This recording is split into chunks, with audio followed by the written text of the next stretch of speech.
What's up YouTube and welcome back to the channel. Today we've got a 2021 Lamborghini Urus in that the customer had towed in because it was overheating.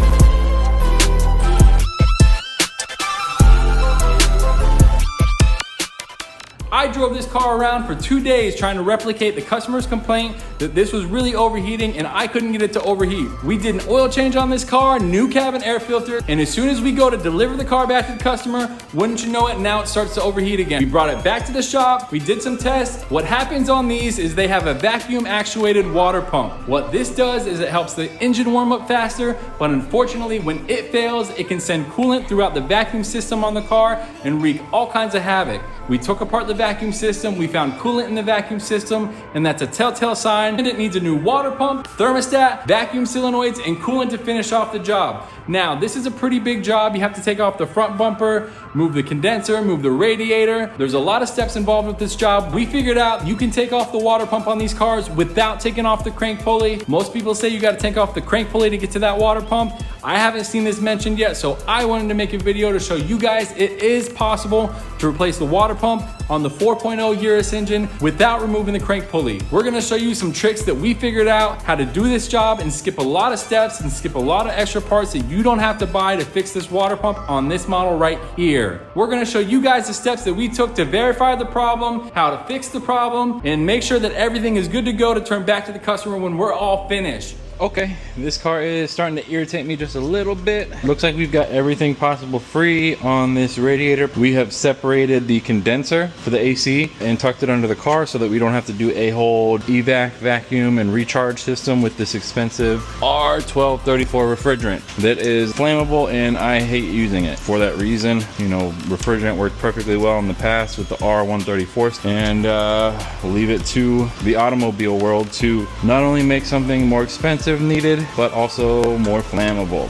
So, like I was saying, we've got everything free on this, but for some reason, it just does not want to come out of the mounts. We've got it free up here, and all it appears is holding it in is just this right here. You know, normally you have these little rubber pegs on the rubber bushings that hold everything in place. This one, you know, it's not like it's screwed in or anything. Same thing with this one, it's not like it's screwed in or anything, but it just refuses to budge. I'm gonna try to spray some silicone lube in there, maybe that'll help. If that doesn't work, because I just don't understand why this thing is so heavy. We drained the coolant out of it. It shouldn't be this heavy. Seems like something's holding it in. I guess the next step after that is to unbolt everything in here. Maybe take out this whole brace, but that's not really what we're looking to do. I just wanted to slip this up right here, and now we have plenty of room to drop it out the front of it. Yep, that's where we're at. This thing does not want to come off.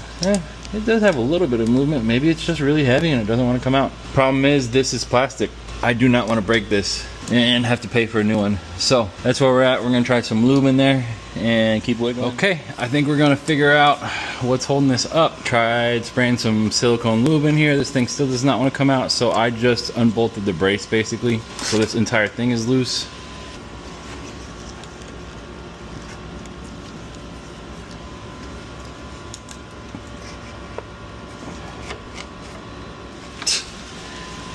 Even with everything free, this thing is held in with a T30, that's why.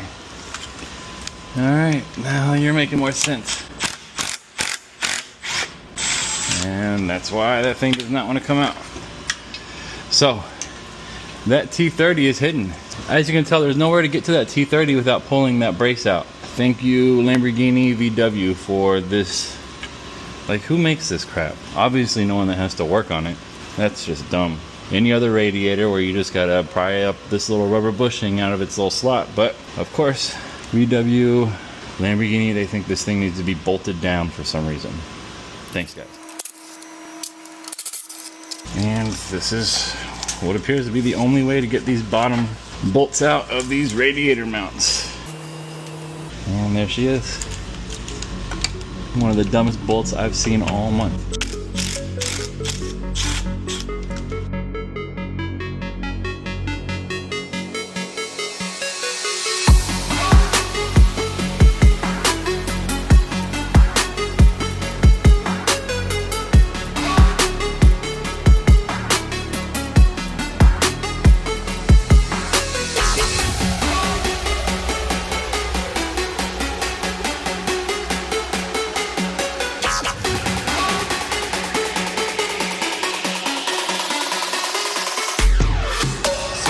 this is going to get a little tricky.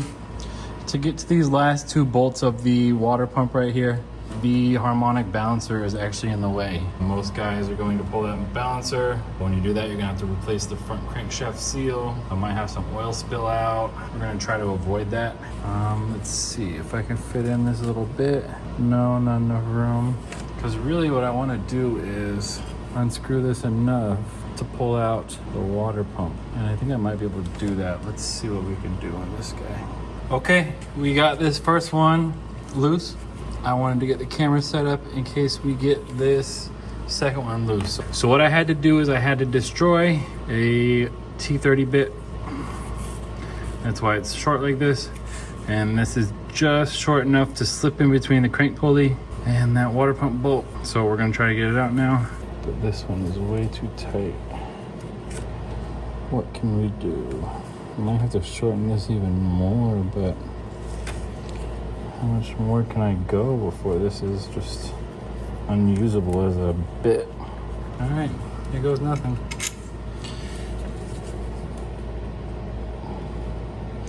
This doesn't work. It looks like we're pulling off the crank pulley, and I don't want to do that. Okay, it fits in there actually. All this for this stupid little water pump. So I don't want to risk this not working first try. I'm going to wedge a screwdriver between the crank pulley and this bit, just really gently. Try to make sure there is enough leverage on this that it does get it first try. And here goes nothing. All right, that's what I'm talking about. We got it. Get a couple more turns on it so that we can turn it out by hand. Let's see if we're able to sneak this bolt out without having to take the dang crank pulley off this car. Whoever designed this needs to go to jail. So the idea is, of course, these bolts won't come all the way out. We were trying to get them out just enough that we could unscrew them as far as they can go and then slide the water pump around them. I've never had these two bolts out before on this platform. I'm only making an assumption that this is possible to do. For all I know, I'm about to find out that these two bolts are 20 times longer than the other ones I've pulled out of this water pump so far. If my calculation is correct, I believe I can get them unscrewed just enough to do this, but I think there might be a reason I've never heard of anybody else doing it this way before. We're about to find out. All right, hopefully any second now this comes completely free from the threads. Otherwise, we might be kind of screwed on this. Yes, all right. Yes, all right, that's awesome. That is exactly what I was looking for. That is great news because that is the hardest one. This one off to the side is not as bad. Before I get my hopes up, let's make sure I can do the same thing over here. But guys, I think I just figured out how to do this water pump without pulling the crank pulley, replacing the crank bolt, replacing the front seal. This bolt you can dang near almost get out without doing all that crap anyway. Okay, so now that we're down here, there's a little tab on the front. I could probably pull this out with my fingers actually.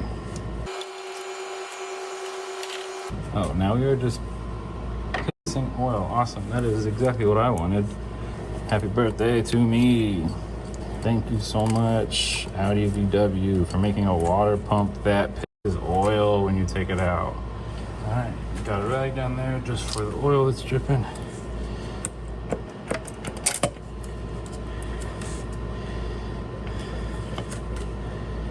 Okay, that's an oil pressure sensor, that's why. Jeez, there's a lot of oil that comes out.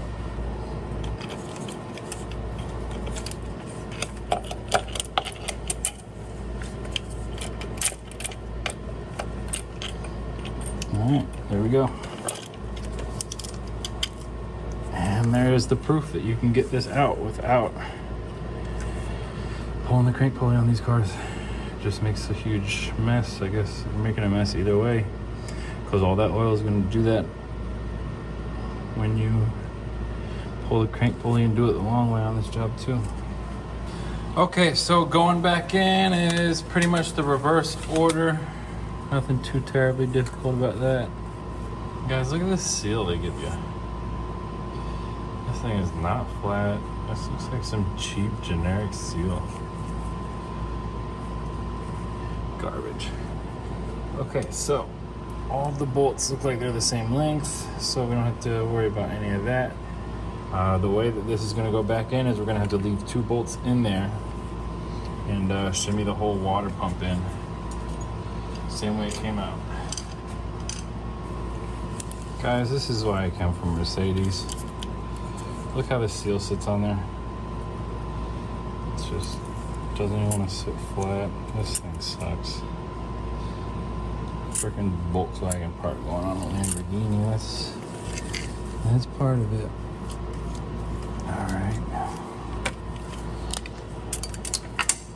All right, let's find that bolt we dropped. Because basically we need to leave those 2 bolts in there while we shimmy this in, because it appears that might be the only way to get those bolts in now without doing the whole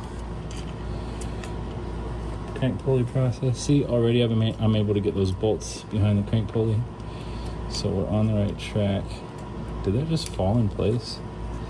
The pulley's out a little bit, so in case they're holding me up or something, I just can't see it. That was pretty easy to put back in, actually. I thought that was going to be a lot more difficult. But you guys see what I did is I put the bolts in the water pump. I learned that trick doing front camshaft covers on, I think it's the M157 engine by Mercedes. If you put the bolts into the camshaft cover, there's one bolt that normally requires the oil filter housing to be removed, and usually you want to replace it anyway while it's off. But basically, you saw how I got those bolts sitting in the water pump so that when they go back in, they're already sitting there. I wouldn't be able to fish this bolt through with the crankshaft pulley in the way. That's how I've heard you're supposed to do this job, is to remove the crankshaft pulley. But look, these 2 impossible bolts are in. Okay, as you could see, this was peeing out oil when we took everything apart. However, I don't see any sealant on any of these bolts. I think the gasket behind this is supposed to seal it off, but oftentimes when you see a bolt that seals off oil like that, there's normally going to be either some thread sealant on the threads, and I didn't see any on any of these, or some sealant on the bolt head. I'm going to apply a little bit around the top of this bolt here. I don't want to put it in the threads because I think that might go through into the oil system on this car. I'm going to clean one of these bolts up. But yeah, I didn't see any thread sealer or sealant on any of these bolts for some reason. So what this is going to do is, in case that gasket doesn't do 100% of the job, I'm not sure if this was overlooked at the factory as to why there's no sealant on the head of this bolt. Of course, that gasket behind the water pump is going to hold in a lot of the oil in there. But if it's coming down the threads of this bolt, I have a feeling this is going to leak unless we address it now. So, like I'm saying, we're going to put some sealant right here. Try to keep all that oil in there. This is just a little bit of extra insurance that we don't have to worry about an oil leak on this car. We're just putting some on the outside. This is probably extra for most applications. However, I really want this to seal up. I don't want to have to redo any of this again because there's an oil leak on this car apparently. So, just like I said, the gasket behind the water pump is of course going to seal it up. And maybe I'm overthinking this, but this is not something I want to do twice all the way in here. So as you can see, yeah, I am using an impact, but we are going very lightly in a cross pattern. Snug these up by hand. And we verify that this is not bound up on the gear inside of there that would break this. This will kind of only slip in one way, so you gotta pay attention to that. But once you do that, it's not too bad. And then for those bottom 2 bolts, we're gonna get that little mini T30 bit out that we destroyed to fit in there. And that's how we're gonna tighten those down, guys. And for the star of the show, if you want to get this water pump out without removing the crank pulley, replacing the crank bolt and the crank seal like you're supposed to do whenever the crank pulley is taken out, you need to destroy a little T30 bit to look like this. And here's what we're talking about right here. And there you go. You see how we're in there with the impossible bolt. It does take up some time and you're gonna ruin a perfectly good tool. I'll try to keep this T30 bit I've destroyed in case I need to do this again. All right, this is pretty good. Pretty good and tight. Double check real quick. Yeah, it's as good as I need it to be. All right, and for the last one, it's a little tedious doing it this way. I much prefer doing this, I think, than pulling that crank pulley off.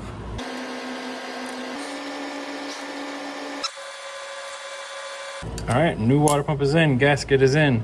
Sealed that bolt up just to be sure, just in case. This is sealed off anyway, so it's not like this sealant is gonna get into the coolant passages like it kind of appears might be the case when you put this whole housing back over the water pump. The water pump is sandwiched between this weird housing on the front of the engine. Thank you, VW. Sandwiched between the housing on the front of the engine and the engine itself. That's why it is a bit of a job to get to this water pump. That's German engineering for you. I'm sure they have some good reason why they did that, but it just cost them a lot of money because I know that sometimes these do go bad under warranty, and that means VW is paying all the labor to fix all that stuff.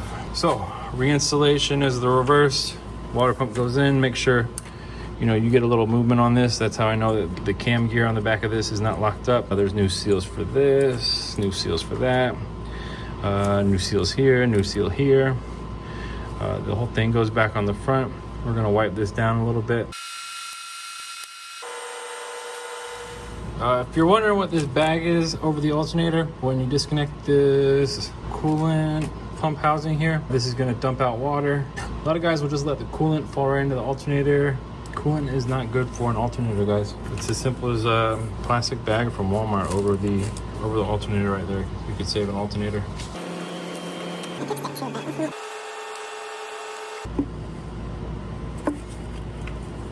And we're in.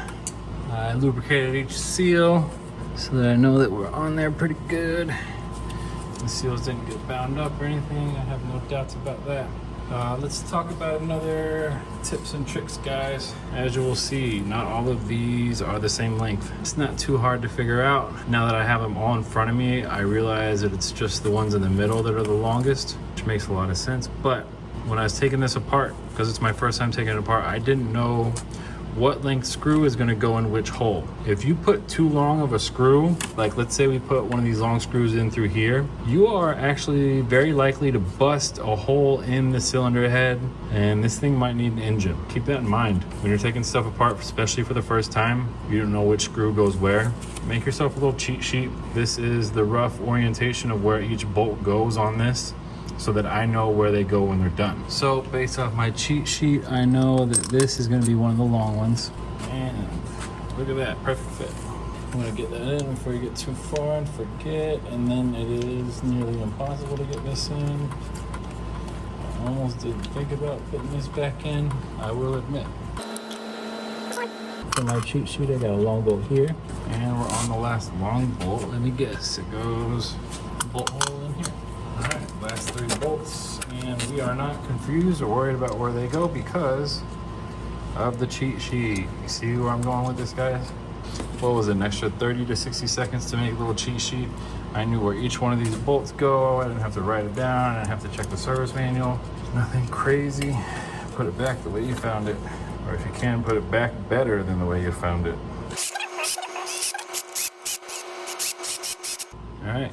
Each one of them is threaded now. I don't have to worry about the threads not lining up. Just a little hand tight on these, nothing crazy. This is steel going into aluminum. You can check the torque specs, of course, in the service manual, but for all we know, we're not the first people in here. For all we know, the torque spec is slightly changed due to oils on the threads. Maybe the threads are buggered up, and that'll give you the best confidence that these are done correctly. If you just blindly go in here with a torque wrench, you can get yourself in trouble sometimes. Of course, you want a torque wrench for more critical applications, tightening wheels down on the car, engine internals, but even wheels sometimes, if you just blindly follow the torque spec and you just tighten the wheels with a torque wrench, sometimes you can get a false reading, especially if you have corrosion or rust on the hub, the wheel hub. Let's go ahead and pop that thermostat in. Thermostat comes with the new gasket already on it. He's not easy to get to, so we are going to do everything once, do everything well, and not worry about having to come back here and fix stuff later on. Now that we have gotten this far, we can probably remove our little alternator shield. And as you can tell, alternator is nice and dry, even though there's coolant just dumping out everywhere.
Urus is back in action. We checked for leaks after repair.